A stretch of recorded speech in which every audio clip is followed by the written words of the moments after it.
So welcome again to Living Healthier Simplified. So guys, today I have a story to tell you. Today is the funeral of one of my patients that I cared for 2 years ago. I did a live on TikTok about a day ago or so. If you haven't seen it, you can go to TikTok, you can go to YouTube and see it. I think it's on Facebook as well. So this patient is a very young patient, right, who was overtaken by the uncontrollable. Sometimes you know that there's only so much we have control over, right? This is why I'm here to encourage us to take care of what we can control, because at one point there are certain things that we can't control, such as genetic conditions, certain autoimmune conditions, right? I know. Some are gonna say, "Oh, we can do something about it." Yes, we can do a little bit about it, but at one point, there's something we can't do, right? There's a lot happening in nature that it's hard. It's out of our control. That's the bottom line, because certain things in the environment we can't control, right? But we can control what we put in our bodies, what we put on our bodies, and how we live our life, right? And manage what we can manage, and the things, and the things that we can't manage, right?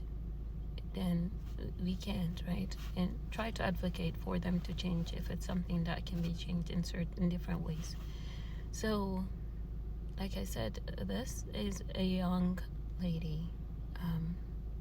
I cared for her 2 years ago. When she passed away, I got the phone call. I got the message from her mother telling me how good of a nurse I was to her, thanking me for caring for her, and apologizing for anything that had happened. As you know, guys, your patients, when they're going through stuff, they become different. Imagine being young and having planned your life to be great, doing your due diligence, like going to school, getting a degree, starting to do to have a great, you're a professional, you're working, and all of a sudden you're striking by something you can't control.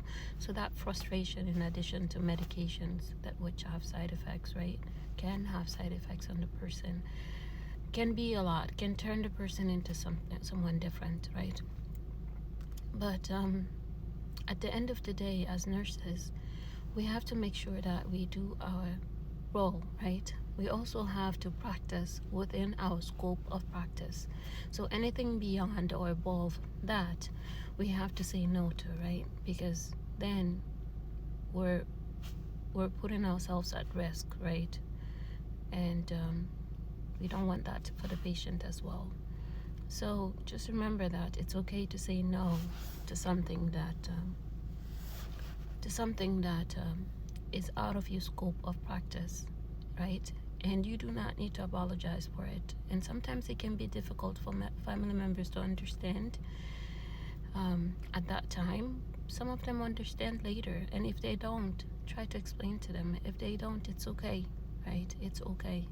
But sometimes you have to say no. But just remember, if you are right, your right will come back to you later, right? So such as this example.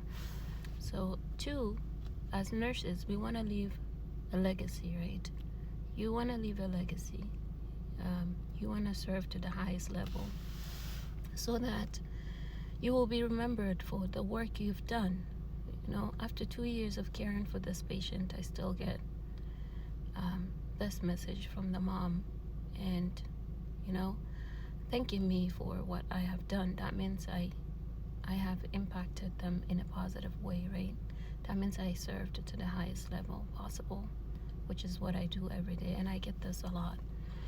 So the other side that I've come here to tell us is let's control what we can control, guys. Let's take care of our health, right? Let's be the captain. Let's be the pilot of our health. Let's take it as serious as we take going out every day to grind, planning our futures, planning our careers, planning our life, planning that of our families. It becomes very important. And I know this more now that I'm in healthcare. I have seen families, when I was in the ICU, I have seen families begging healthcare professionals to try to bring back their family members to life. And there's, there's only so much healthcare professionals can do. Certain things are beyond our control, right? If the person is gone, they're gone. There's nothing you can do, right? And just remember, let's say you are the person when you get to a situation like that. Let that be something that was out of your control, that sent you in that situation, right? In the ICU, right? Let it not be something that you had control over, such as chronic conditions that can be changed through lifestyle modifications, right? Prioritize your health, right? Prioritize your health, because guess what? When you get in a situation like that, nothing, no car that you had bought, or let's say expensive clothes that you had bought to impress other people, that's not going to save you, right? What's going to save you is the only thing that you did to protect your health. So try to protect it at the highest way possible, right? Take it hand in hand with your wealth. The way you work hard for your wealth, try to work hard for your health so you can stay around your family longer, right? At least for the side that you can control. So you can stay with your family longer, so you can be happy, right? So you can be happy longer, so you can have longevity in addition to physical health, so you can enjoy your wealth, right? I have cared for patients who at the end of their lives they felt accomplished. They did not want any medical interventions, right? They were happy. They were part of they were part of their planning process, their funeral planning process.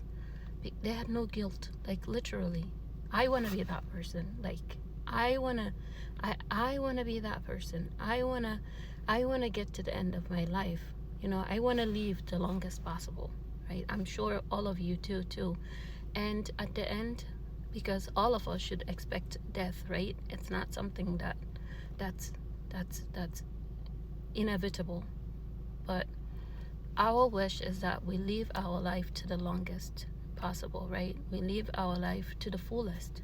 I want to be that person who gets to live, the fullest, right?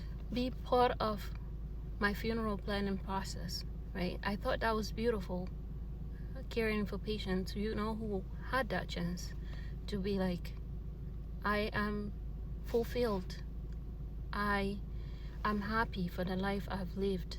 I've had grandkids. I've had kids. I've had grandkids. I have invested in my family, invested in myself, my health. I am happy where I am. I am ready to depart. I am ready to depart, right? I have nothing to worry about, right? You want to be that person? I'm sure. At least I do, right? I do. So I want to leave you guys with this message. Control what you can while you can. Do not prioritize other people over you. If you're buying beautiful clothes to make others happy, then you're not doing yourself. You're not benefiting yourself. Do things for you. Prioritize your happiness, your wealth, and your health first. Do it for you so that in the future you're not blaming yourself for prioritizing others over you. Prioritize yourself so you can serve better, right? So you can live longer with your family. Stay tuned, guys. Follow for more. Share this with loved ones. Thank you.